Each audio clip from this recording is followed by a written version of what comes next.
Hi everyone, welcome to my channel. This is Dance in a Minute and I'm Ravi Sharma. So अभी तक आपने जितने move सीखे hope कि आपको अच्छे से आ गए होंगे।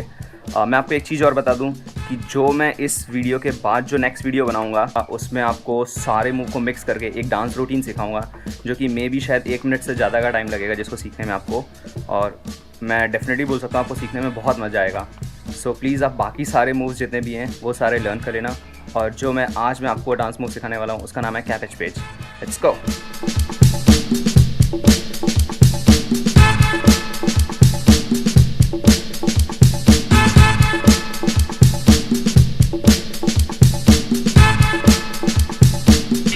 So start. First is and is this, and 1 and 2. Now step back and step. Same opposite. 1 2 step back step. Done. now उसमें हैंड्स मूवमेंट ऐड करने इन दिस 1 लाइक हम रनिंग कर रहे हैं कुछ वैसा लगेगा। 2 3 and 4 सेम 1 2 3 and 4 चेंज कर रहे हैं तो हम इसमें ऐड कर सकते हैं हैंड मूवमेंट। इज दिस 1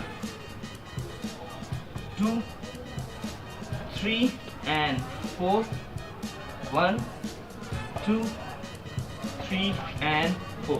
अभी इसमें इसका variation 2 is this 1 2 3 and 4 1 2 3 and 4। Then now do it with the music।